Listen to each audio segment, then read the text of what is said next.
नमस्कार, मैं राकेश परमार और आप देख रहे हैं महत्वपूर्ण मुद्दा।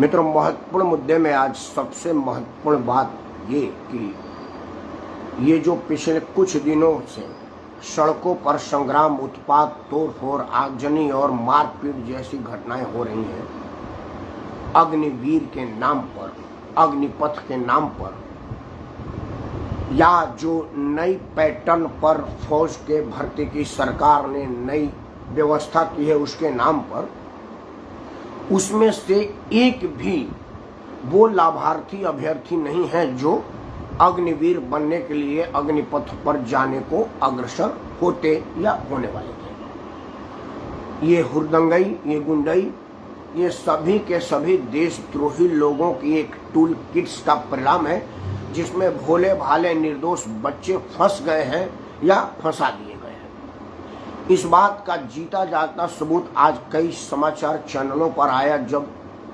चैनल के रिपोर्टरों ने उन लोगों से बात करना चाहा कि भाई ये जो आप हंगामा हुआ है वो किस मुद्दे पर है, तो मैक्सिमम बच्चों ने कहा कि जो सरकार ने किया है उसे तुरंत वापस ले। बोला सरकार ने क्या किया? नहीं, ये तो मुझे मालूम नहीं है। रिपोर्टर ने बोला जो अग्निवीर के विषय में, अग्निपथ के विषय में आप जानते हैं? नहीं, वो तो मुझे मालूम नहीं है, पर मुझे बताया गया था कि ये बिल्कुल घोर विरोध काम है। इस तरह की बातें आम युवाओं के मुंह से सुनने पर निराशा हुआ। दूसरा, ये बहुत सोचने पर मजबूर हुआ कि क्या वो बच्चे वाकई अग्निपथ पर जाने के योग्य हैं? अरे वो लड़के तो एक निजी सुरक्षा गार्ड बनने की सलाहियत, हैसियत नहीं रखते, वो अग्निवीर तो वैसे भी नहीं बनेंगे। अग्निपथ पर वैसे भी उनका स्वागत नहीं है, 4 कदम नहीं चल पाएंगे, लेकिन हंगामे के लिए 40 कदम चल रहे हैं और बसें फूंक रहे हैं। जो नौजवान हमारे देश की संपत्ति को फूंक रहा है, क्या वो पाकिस्तान के आक्रमण से हमारे देश का सुरक्षा कर पाएगा? संदिग्ध है। इसलिए मित्रों, एक बात मैं स्पष्ट कर दूं इन बातों के विस्तार से चर्चा करने से पहले, कि ये जो उत्पाती लोग हैं, ये जो हुड़दंगई लोग हैं, इनमें से बहुत सारे ऐसे लोग हैं जो अभ्यर्थी नहीं है, पात्रता उनके पास नहीं है और वो उचित योग्य पात्र नहीं है। अब आते हैं हुड़दंगई पर। मित्रों, पिछले कुछ दिनों से एक चीज देखने को मिल रही है, खासतौर से जब नरेंद्र मोदी की सरकार आई है तब से। हालांकि सड़कों पर संग्राम कोई आज पहली बार नहीं हुआ है, राजनीति के हर निर्णय का विरोध कोई पहली बार नहीं हो रहा है, लेकिन ये उत्पात मचाना, आगजनी करना और कानून को अपने हाथ में ले लेने जैसी बुरी, विभत्स और कड़वी चीजें नरेंद्र मोदी के जमाने से होने लगी है।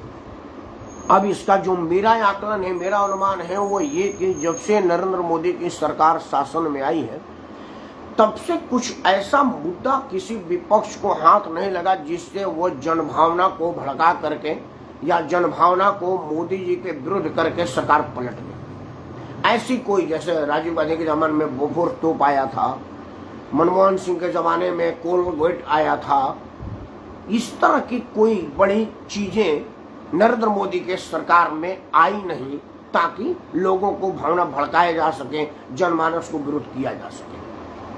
तब टूल किट वाले राजनीतिक दुश्मन, देश के दुश्मन और विदेशी ताकतों को इस बात पर विचार करना पड़ा कि भाई नरेंद्र मोदी को अस्थिर करने का क्या साजिश रची जाए, क्या किया जाए। फिर उन्होंने ये एक्सपेरिमेंट किया CIA के और NRC के टाइम में, अपने पेड कर्मचारियों को लगाया इस काम के लिए और हमारे ही देश के कुछ लोगों को भड़काया, और ये देखा कि वर्तमान सरकार इस चीज को बर्दाश्त कर रही है। मतलब जो त्वरित एक्शन की उम्मीद नरेंद्र मोदी से की जाती थी, जैसे उन्होंने पाकिस्तान के विरुद्ध सेनाओं को खुली छूट दे दी कि भाई जैसे ही अगर आपको कुछ आशंका लगता है आप तुरंत फायर कर दो। आपको जैसे ही लगता है कि भाई ये लोग, हाँ अमृता भाई नमस्कार, कहीं कुछ लग रहा है तो आप तुरंत कर दो। नरेंद्र मोदी के लिए ये प्रतिष्ठित था कि नरेंद्र मोदी त्वरित एक्शन लेने वाले हैं, मतलब डिसीजन पैरालिसिस जैसी कोई बात नरेंद्र मोदी में नहीं है जो उनके पूर्ववर्ती श्री मनमोहन सिंह जी में थी। तब देश के दुश्मनों और मोदी विरोधियों को टूल किट के माध्यमों से इन लोगों को भड़काने, उकसाने और तोड़फोड़, आगजनी जैसी चीज करवाने का मौका मिला। और ये बड़ा अनफॉर्चुनेट है, बड़ा दुर्भाग्य है कि जनहित न्याय और जनभावनाओं का कदर करने वाले हमारे प्रधानमंत्री ने कोई कड़ा एक्शन नहीं लिया। मित्रों, कई बार होता है कि कड़ाई से पालन न करना, ढिलाई की पराकाष्ठा करना अनुशासनहीनता को बढ़ावा देता है। जैसे आज आप एक बात जानिए कि मामला अग्निपथ का है और बर्बाद रेल पथ किया जा रहा है। बताइए, रेल मंत्रालय ने कहा था कि भाई अब अग्निपथ के माध्यम से देश की सेवा करिए मिलिट्री में जाकर के।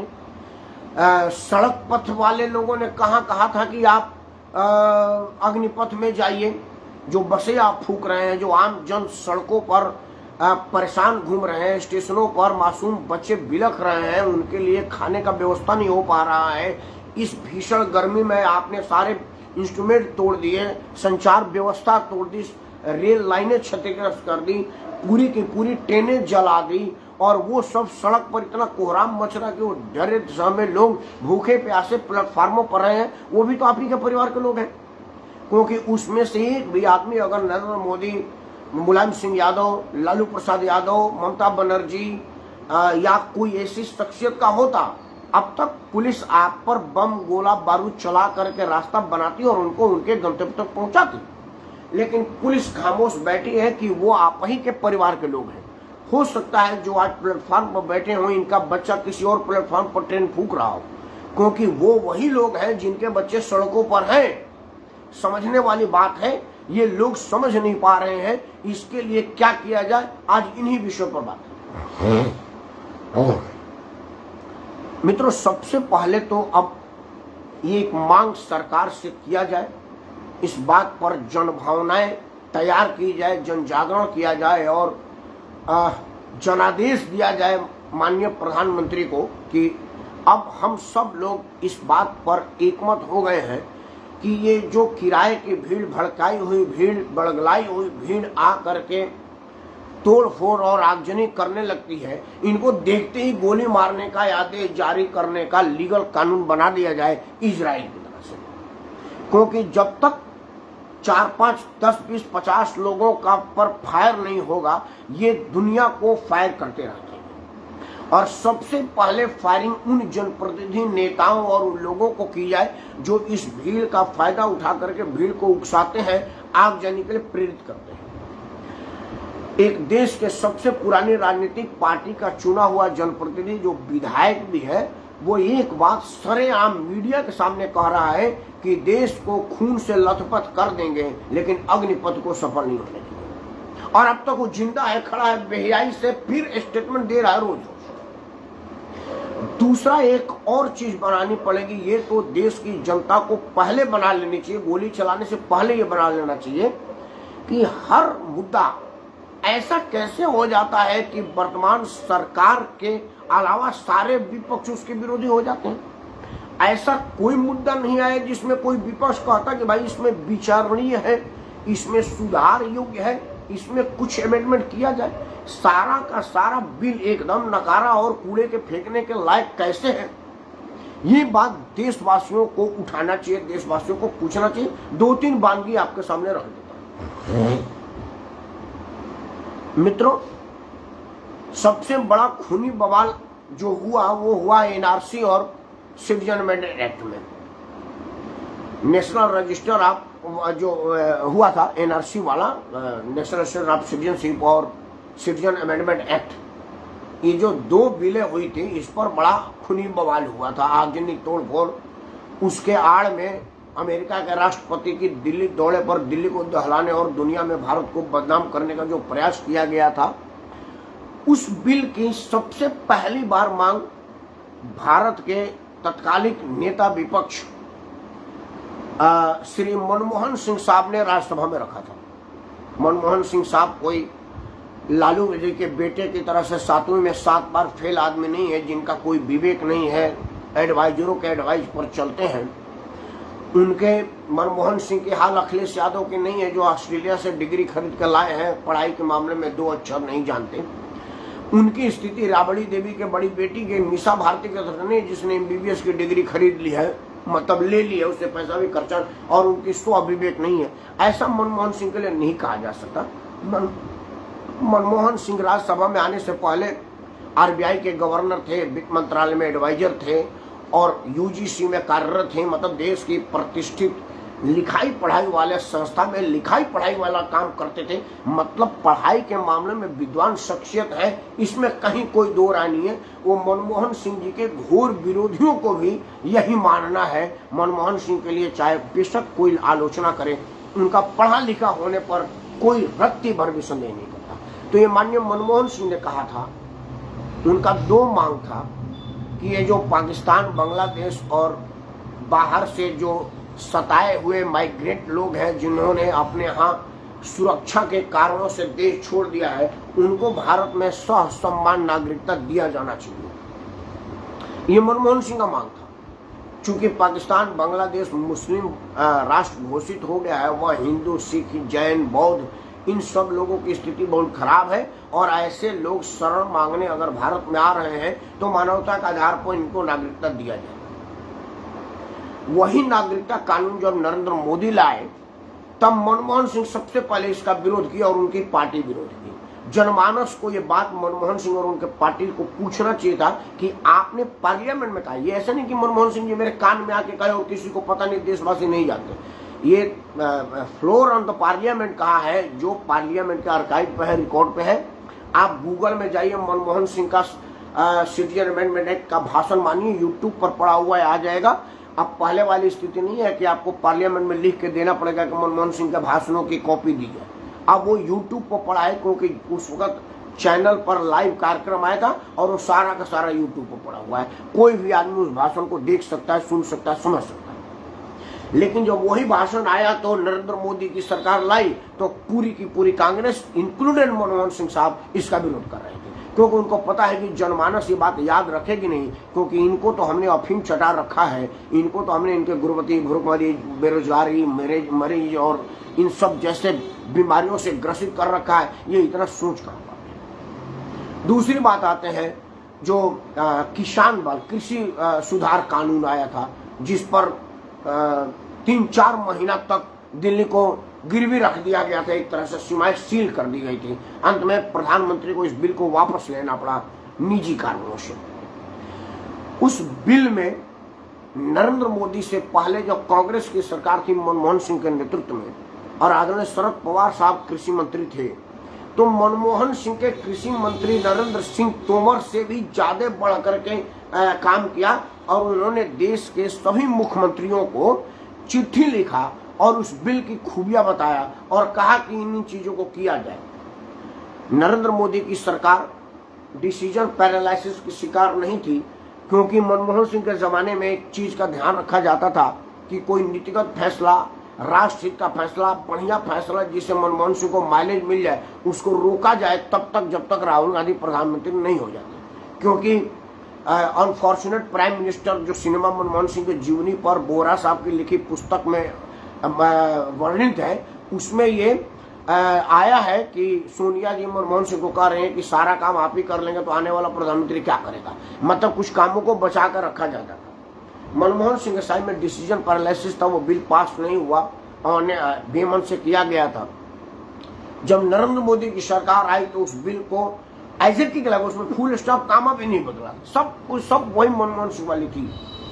और मजे की बात है कि जब मनमोहन सिंह की सरकार आई थी तो भाजपा उस बिल का टोटल विरोध कर रही थी, और जब भारतीय जनता पार्टी आई तो उसी बिल को एज इट इज पेश किया और कांग्रेस विरोध कर रही थी। जनमानस इन बात का इन दोनों नेताओं से पूछे, मनमोहन सिंह के पार्टी से पूछे कि आप जिस बिल को लाए थे उसी बिल को जब मोदी जी लाए तो आप विरोध क्यों कर रहे हैं, और मोदी से पूछ के जब यही बिल आपको लाना था तो मनमोहन सिंह के टाइम में आपने क्यों विरोध किया। ये बातें स्पष्ट हो जाएंगी तो आधा बवाल खत्म हो जाएगा।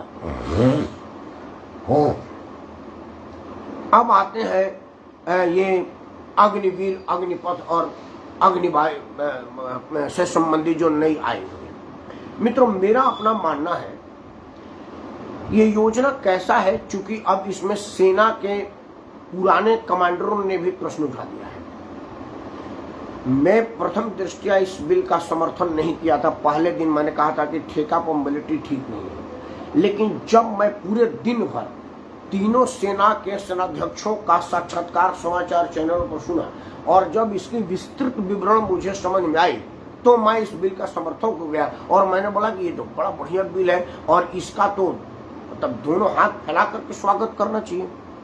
तो अगर मुझे जैसा आदमी जो तटस्थ है, ना तो वो सरकार के समर्थक है ना सरकार का विरोधी, वो भारत का समर्थक है और भारतीयता के हित में सोचने वाला आदमी है, तो मैं समझता हूँ कि हर भारतवासी भारत के हित में सोचता है। भारत का एक एक नागरिक भारत का है और भारतीयता से ओतप्रोत है, वो अपने देश का और अपना नुकसान नहीं करेगा।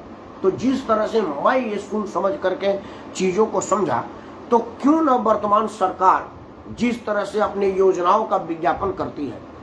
जब मनमोहन सिंह सरकार थी और नरेंद्र मोदी प्रधानमंत्री के उम्मीदवार थे, तो आप देश के किसी भी कोने में लघुशंका के लिए रुके तो जो लघुशंका के आगे बोर्ड लगा था उसमें लिखा हुआ आता था कि बहुत हुई महंगाई की मार, अब की बार मोदी सरकार। मतलब मोदी का विज्ञापन आता था, करोड़ों अरबों रुपया लगा कर को विज्ञापन छपा गया था, पेट्रोल पंप से लेकर के फलाना हर जगह। मतलब आप अखबार उठा के देखिए, टीवी उठा के देखिए, सिनेमा देखिए, समाचार देखिए, सीरियल देखिए, मोदी सरकार का विज्ञापन आता था। मोदी के गुण की बात होता, तुमसे ना हो पाएगा, आएंगे मोदी जी तो करेंगे, जैसे वगैरह वगैरह। तो नरेंद्र मोदी की सरकार ने इस अमूल चूल परिवर्तित व्यवस्था को लाने के पहले जन जागरण या अवेयरनेस कैंप क्यों नहीं चलाया? क्यों न वो युवाओं की टोली में फेसबुक ग्रुप के माध्यम से, यूट्यूब ग्रुप के माध्यम से, ट्विटर के माध्यम से, टीवी चैनल तो उनका अपना ही है, टीवी चैनलों पर बहस के माध्यम से इसके बेनिफिट बताए।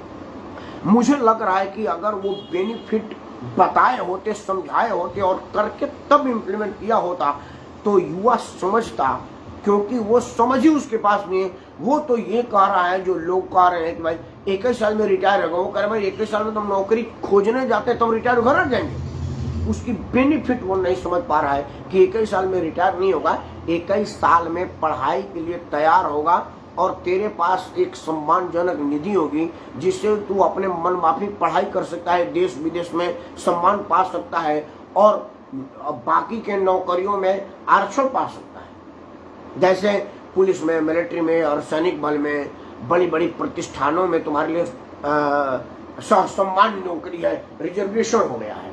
लेकिन ये चीज बताई नहीं।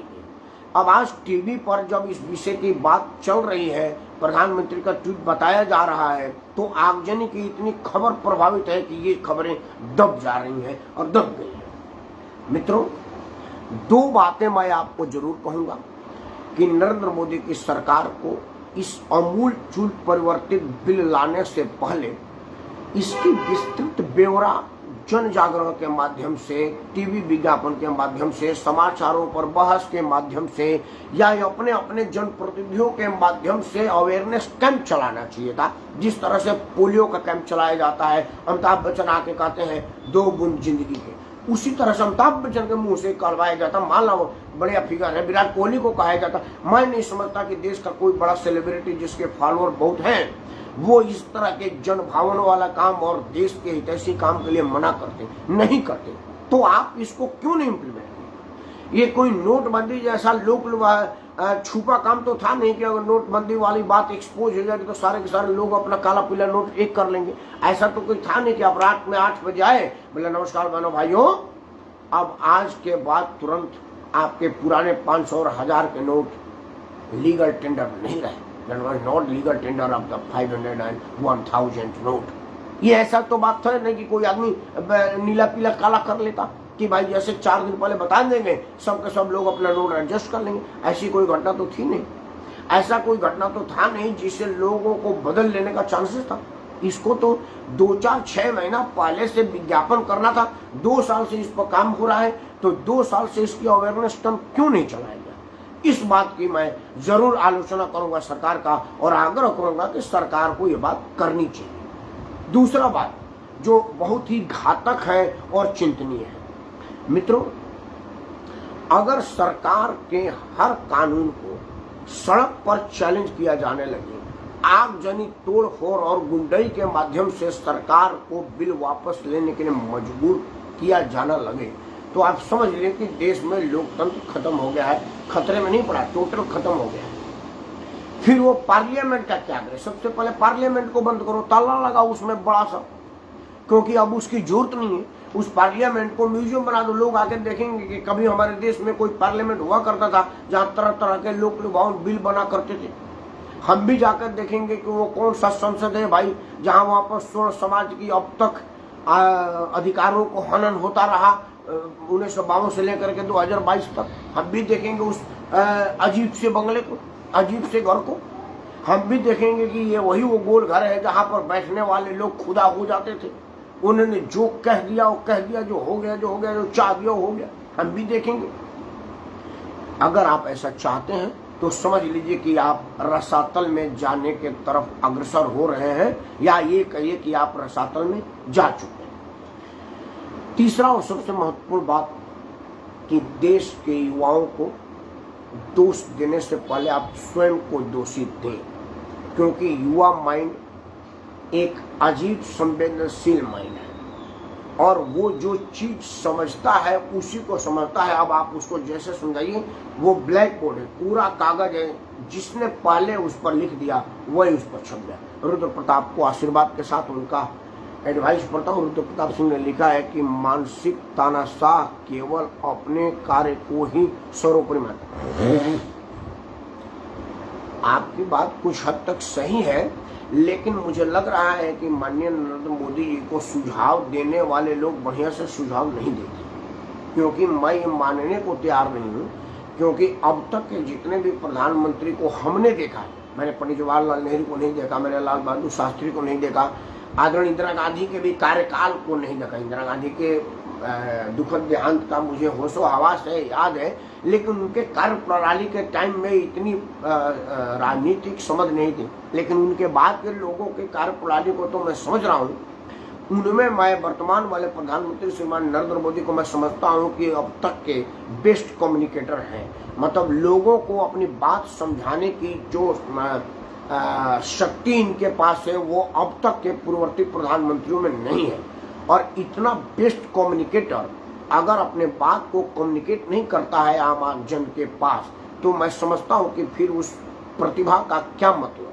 आप शानदार क्रिकेटर हैं, लेकिन मैदान में आप 0 पर आउट हो जाते हैं। आप शानदार बॉलर हैं, लेकिन आपके हर गेंद पर छक्का लग जाता है और कोई विकेट नहीं मिलता। आप बहुत बड़े डॉक्टर हैं, लेकिन आपने किसी मरीज को एक टैबलेट आज तक नहीं दिया। आप बहुत बड़े वैज्ञानिक हैं, जीवन में किसी तरह का कोई शोध नहीं किया। आप बहुत बड़े धनपति हैं, लेकिन आपके खुद की बीमारी का दवा पैसा के अभाव में इलाज नहीं किया, पैसे को बैंक में सड़ने दिया, तो वो सारी की सारी बेकार है, किसी काम के नहीं है, उसका होने का कोई मतलब नहीं। तो मित्रों, देश बड़ी विकट स्थिति से गुजर रहा है। सड़कों पर फैसला, संसद के फैसले होने के जगह को सड़कों पर लाया गया है, जो लोकतंत्र को नेस्तानुबूत कर देगा और लोगों को लोकतंत्र पर से भरोसा उठ जाएगा। दूसरा, विपक्ष अब रहा नहीं, और ये लोकतंत्र के लिए बड़ा ही अशुभ बात है, क्योंकि विपक्ष जनभावना के साथ बह जा रहा है। जैसे कृषि बिल जो कांग्रेस लाई थी, जनभावना देखते हुए वो किसानों की तरफ चली गई। सिटीजन अमेंडमेंट एक्ट जो आम जन के लिए था कि भाई इस देश में एक रजिस्टर तो हो कि कौन इस देश का नागरिक है, लेकिन जनभावना देख करके पॉलिटिकल लोग उधर बढ़ गए कि भाई पॉलिटिकल माइलेज मिले। आज वही बात ये अग्निपथ वाले कार्यक्रम में हो रहा है। वो लोग जो लोग इस बात की सिफारिश करते थे, मांग करते थे, अब बढ़ते हुए भीड़ भड़ाका में वो खुद को उधर जाके चले गए। कई लोग खुला समर्थन दे रहे हैं और कई लोग सड़क पर आकर के कह रहे हैं। ये राष्ट्र के लिए नुकसानदायक है, लोकतंत्र के लिए तो टोटल खत्म है। इसलिए आपसे हाथ जोड़ के प्रार्थना है कि सबसे पहले आप पलटू राम के 26 को पलटिए और कोई चीज जनभावना के दबाव में वापस मत लीजिए। गलत है, सही है, उस निर्णय को इम्प्लीमेंट करने के पहले 500 बार सोचिए, 1000 बार सोचिए, मैं कह रहा हूँ लाख बार सोचिए। सोचने के लिए समय समय आपको, लेकिन सारे पहलुओं पर विचार करके अगर कोई बिल आप इंट्रोड्यूस करते हैं तो किसी कीमत पर उसको वापस नहीं लीजिए। भारत का नागरिक, भारत का मतदाता अपने मताधिकार के इस्तेमाल करते हुए आपको यह अधिकार देता है। क्यों? क्योंकि अगर आप पलटू राम के छवि में आएगा कि हर 5 आदमी आवे और आकर के हंगामा कर दे और अपने मनमाफिक बिल पलटवा ले, तो फिर आपका इतना बड़ा जनाधार और इतनी बड़ी जन समर्थन का कोई मतलब नहीं होगा। मित्रों, आप भी समझिएगा कि सड़क पर संग्राम होते देखेंगे या उस संग्राम का विरोध करेंगे। मैं तो अपनी वीडियो बंद करने से पहले एक बात करूँगा। रुद्र प्रताप की बात पढ़ लूँ, उन्होंने मार्गदर्शन दिया है। रुद्र प्रताप ने लिखा है कि सरदेव चंद्रशेखर जी संसद में कहा था कि जो वर्तमान प्रधानमंत्री और उसके लोग भूतकाल पर रोते रहेंगे वो भविष्य का निर्माण नहीं कर सकते, जो आज सबके सामने। रुद्र प्रताप यहाँ भूतकाल पर रोने और भविष्य काल के सपने के नहीं है। आदरणीय प्रेमनाथ देवी जी को साधु। सवाल है कि अगर सड़क पर संग्राम के माध्यम से ही कानून बनाए और बिगाड़े जाएंगे तो फिर संसद का क्या काम? हम लोकतंत्र के समर्थक लोग हैं। लोकतंत्र के लिए शुभ ये है कि संसद में वाद विवाद के माध्यम से बिल बने। रुद्र प्रताप, जो बात मैं कहा थोड़ा आप लेट जुड़े कि देशवासियों की यादाश्त चूंकि उनके परेशानियों से इतनी ज्यादा वो परेशान है कि वो बात समझ नहीं पा रहे। जो चीज कांग्रेस के मनमोहन सिंह ने संसद में मांग किया था कि भारत को एक मानवता के आधार पर निर्णय लेना चाहिए कि जो पाकिस्तान से बांग्लादेश से जो धार्मिक रूप पर सताए हुए लोग हैं, हिंदू, जैन, बौद्ध, सिख, इन लोगों को मानवता के आधार पर नागरिकता देना चाहिए। उन्होंने आदरणीय अटल बिहारी वाजपेयी से मांग की थी और जब उनके मांग को नरेंद्र मोदी मान लिए तो मनमोहन सिंह और उनके पार्टी के लोगों ने उसका विरोध किया। जिस कृषि बिल पर नरेंद्र मोदी को झुकना पड़ा और वापस लेना पड़ा, उस कृषि बिल का फुल स्टॉप कामा भी मनमोहन सिंह का टाइम वाला है, वो नहीं बदला नरेंद्र मोदी ने। और वही बिल को जब कांग्रेस लाई की थी तो भारतीय जनता पार्टी उसका विरोध कर रही थी, और जो भारतीय जनता पार्टी लाई तो कांग्रेस उसका विरोध करने लगी। जनमानस को ये बात ध्यान रखने की जरूरत है। तीसरा मैं बात कर रहा हूं कि आखिर ऐसा क्यों होता है हमारे देश में इधर कुछ दिनों से कि कोई भी कानून अगर वर्तमान सरकार बनाती है तो समूचा विपक्ष उसके हर पॉइंट का विरोध करता है। ऐसे कैसे हो सकता है? भारत के प्रधानमंत्री कोई पाकिस्तान के एजेंट तो है नहीं कि देश के नाश करने के लिए कानून बनाएंगे, और आप सबसे बड़ा देश के हितैषी हैं।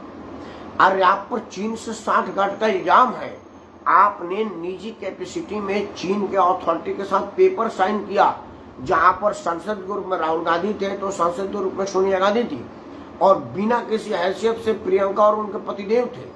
उस समय वो बिल साइन हुआ था, आप उसकी बात सफाई नहीं देते। चीन भारत में घुस आया है, इस बात का ढोढोला पीटते हैं।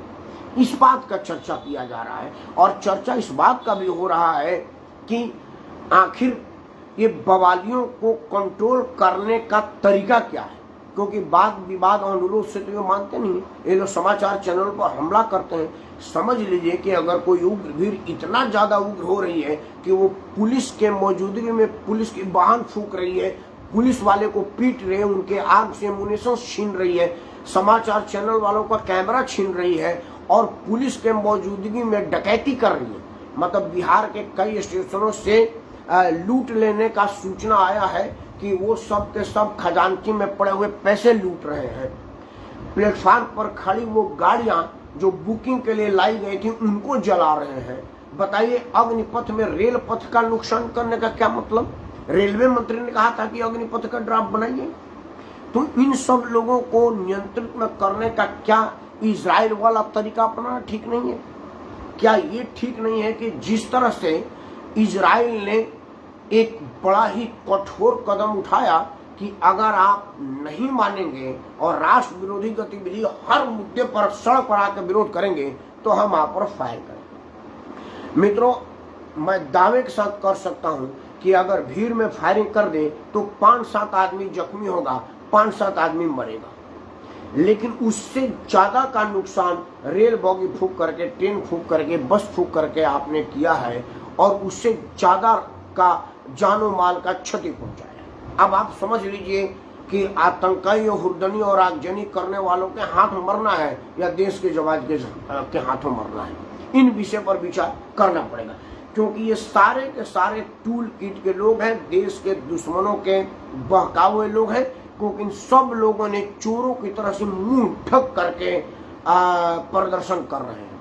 मैं सामाजिक आदमी हूँ, कई मुद्दों पर हमने जंतर मंतर पर प्रदर्शन किया है, कई मुद्दों पर हमने संसद घेरने का मार्च किया है और बड़ा ध्यान रखा है कि भाई मेरा चेहरा किसी के चेहरे से ढक ना जाए, कैमरा पर आना चाहिए कि राकेश परमार प्रदर्शन कर रहा है, और नहीं तो कोई पहचान वाला चैनल उसको इशारा करते रहते हैं कि देखते रहना, ताकते रहना, फ्रेम बनाते रहना, और वो इशारा करते थोड़ा उस तरफ आओ, उधर ज्यादा फ्रेम है, और हम लोग धक्का-धुक्की करते करते उस, क्योंकि हमें प्रदर्शन से ज्यादा खुद को दिखाने का वो रहता है कि भाई वहां हम दिखें।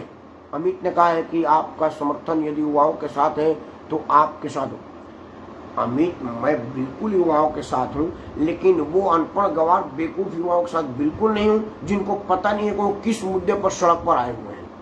उनको पता ही नहीं है कि जो रेल फूंक रहे हैं वो उन्हीं के पैसे का है, क्योंकि जो रेल फूंक रहे हैं वो मनमोहन सिंह का पैसा नहीं है, नरेंद्र मोदी का पैसा नहीं है, योगी आदित्यनाथ का पैसा नहीं है, क्योंकि रेल की जब बगी बनाई जाएगी तो जो उसका खर्चा आएगा वो आपके टिकट में बढ़ जाएगा और आपसे वसूला जाएगा। बल्कि आपने 100 रुपये का रेल फूका है तो 200 रुपये आपसे वसूला जाएगा, इस नाम पर कि बोगी फूकी गई थी उसका सरचार्ज ले रहे हैं। मतलब लोग अपने ही पांव पे कुल्हाड़ी मार रहे हैं। ये बात हमारे युवा कब समझेगा? तो मैं उन युवाओं के साथ कैसे हूँ ये मैं कह रहा हूँ। बाकी युवाओं के भविष्य के प्रति मैं बड़ा सजग हूँ और मैं स्वयं मांग करता हूँ कि भारत के प्रधानमंत्री को चाहिए था कि इसका जन जागरण करता, अवेयरनेस कराता और इसकी अच्छाइयों बुराइयों पर डिबेट चलाता, और तब जा करके लोग इस बात को समझ पाते तो इतना बवाल नहीं होता। खैर, वीडियो बंद करने से पहले 3 बात। पहली बात, आदरणीय प्रेम द्विवेदी जी ने मार्गदर्शन दिया है। आपने लिखा है कि आज बागी बलिया की सीमा में कार्यक्रम देख रहा हूं, यहाँ नेटवर्क की समस्या है। ये बड़ा सौभाग्य है कि आप बागी बलिया के सीमा में हैं। बलिया जाइए, बाबा बालेश्वर नाथ और ऋषि भृगु का तपोभूमि है, वो मिट्टी ही चंदन है। अगर आप वहाँ का श्री चरण पड़ेगा तो वो चंदन जैसी अनुभूति होगी। लेकिन कुछ सिरफिरे लोगों ने वहाँ पर बवाल काटा है और 144 धारा अगले 2 महीने तक के लिए लगा है। हालांकि 2 महीने तक नहीं लगेगा, वापस ले लिया जाएगा, लेकिन अभी के आदेश है कि 144 इम्पोज हो गया है 2 महीने के लिए। ये स्थिति बलिया की है। 1857 बाबू वीर कुंवर सिंह और बाबू आदरणीय मंगल पांडे की तपोभूमि पर इस स्थिति आई है। आज मंगल पांडे की आत्मा, वीर कुंवर सिंह की आत्मा कलप रही होगी कि क्या हमने अंग्रेजों की गोली इसीलिए खाई थी, अंग्रेजों के जुल्म सितम के आगे ना झुकते हुए खुद का प्राण निछावर कर दिया था इसी दिन के लिए, जब हमारे युवा हमारे संपत्ति का नाश करेंगे, उनकी आत्मा जरूर कलप होगी। रुद्र प्रताप रघुवंशी की मार्गदर्शन पढ़। आपने लिखा है कि आदरणीय आप अपने गृह जनपद जाए और यही बात वहाँ के नौजवानों को समझाएं।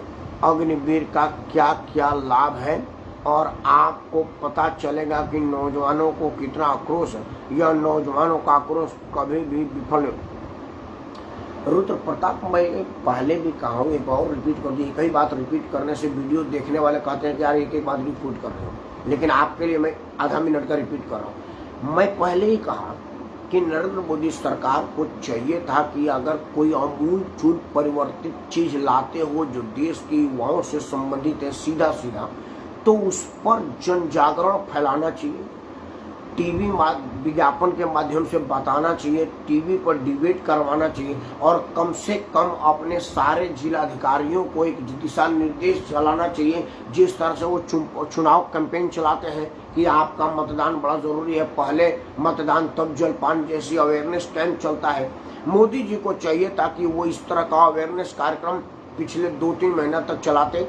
पता चला है कि 2018 से इस बिल पर चर्चा हो रहा है, तो 2018 से जब चर्चा हो रहा है तो ये 18 बार ड्राफ्ट बना होगा, और जब ड्राफ्ट फाइनल हो गया तो इसको इम्प्लीमेंट करने में 1 महीना की और डिले कर देते, और 1 महीना तक लगातार जिस तरह से पोलियो के विज्ञापन टीवी पर आता है, जिस तरह से कोरोना से लड़ाई के विषय में आता है, जिस तरह से और चीजों पर वाद विवाद आती है, उस तरह का अगर अवेयरनेस कैंप चलाते तो मैं समझता हूं कि इतना युवा नहीं भड़कता। और ये मैं इसलिए कहने पर मजबूर हुआ हूं कि समाचार चैनल पर जब युवाओं से पूछे कि आप किस लिए आए हैं, तो कहने ये तो मुझे मालूम नहीं है, लेकिन मोदी मिलिट्री को गिरवी रख रहे हैं। मतलब उनको पता ही नहीं कि वो किस लिए आए हैं। खैर ये तो हर तरह के हड़ताल में आता है। सीआईए पाने वाले लोगों को पता नहीं था कि सीआईए क्या है, एनआरसी के पर पता नहीं था कि एनआरसी क्या है, किसान अमेंडमेंट एक्ट कई लोगों को पता नहीं कि है क्यों, क्योंकि वो किराए के भीड़ होते हैं, दहाड़ी पर आते हैं और देश को बदनाम और नुकसान पहुंचाते हैं। खैर प्रधानमंत्री भरोसा खो नहीं, आप कैसे कहेंगे प्रधानमंत्री भरोसा खो जाते, देश चरमरा जाता। प्रधानमंत्री का अभी भी वर्तमान राजनीतिक में सर्वाधिक लोकप्रिय जननायक है और दुनिया को उस पर भरोसा है। नरेंद्र मोदी के चेहरा इतना भरोसेमंद है कि गांव के प्रधानी का चुनाव होता है तब भी मोदी का नाम पर लड़ा जाता है। आप इसी से मान लीजिए कि मोदी का कितना भरोसेमंद चेहरा है। पहली बात। खैर अब वीडियो लंबा हो रहा है, जो दो महत्वपूर्ण बातें मैं कह के वीडियो बंद करूंगा।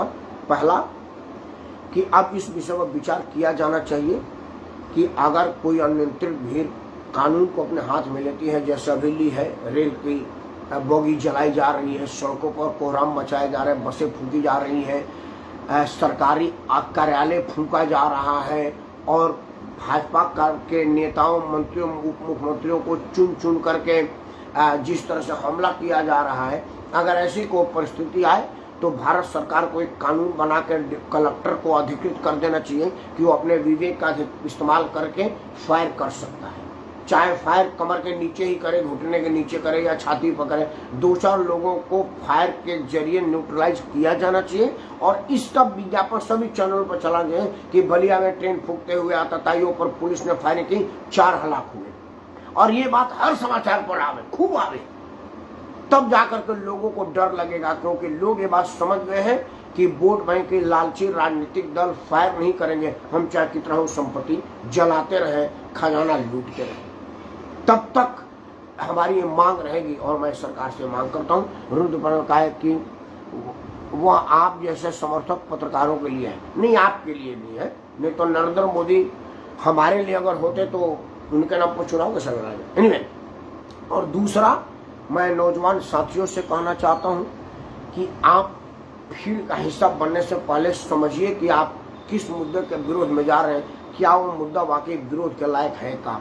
और तीसरा और सबसे महत्वपूर्ण, हम अपने देश के प्रधानमंत्रियों नेताओं से करते हैं, सत्ताधारी पार्टियों से, कि सबसे पहले कोई भी अमेंडमेंट लाने के पहले 1000 बार सोचिए, हर पहलू पर सोचिए, नेगेटिव पॉजिटिव हर चीज पर सोचिए। और अगर एक बार सोच लिया और उसको इम्प्लीमेंट कर दिया तो चाहे देश जल जाए उसको वापस मत लीजिए, क्योंकि आपकी छवि अगर पलटू राम की बन गई तो फिर स्थिति खराब हो जाएगी, बद से बदतर हो जाएगी।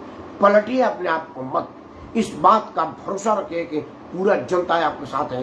कृषि बिल के साथ सारे देशवासियों का समर्थन आपके साथ था, लेकिन आपने अचानक एक रात उठे और पलट दिए, जिस तरह से एक रात आए और इम्प्लीमेंट कर दिए। इस तरह के अगर आप पलटन का काम करेंगे तो स्थिति खराब हो जाएगी, क्योंकि भरोसा खोना फिर रुद्र प्रताप जैसे लोगों का बात सार्थक हो जाएगा कि प्रधानमंत्री भरोसा खो चुके हैं। हमारे लिए आप बड़े भरोसेमंद हैं और आपका भरोसा राष्ट्र के लिए बड़ा काम आएगा। इन्हें शब्दों के साथ मैं राकेश परमार आप सबको प्रणाम करता हूं और मांग करता हूं कि आगजनी बवाल और इस बवाल से बचें। इसी में आपका भला है और इसी में राष्ट्र का भला है, क्योंकि राष्ट्र की संपत्ति आपकी संपत्ति है। इसका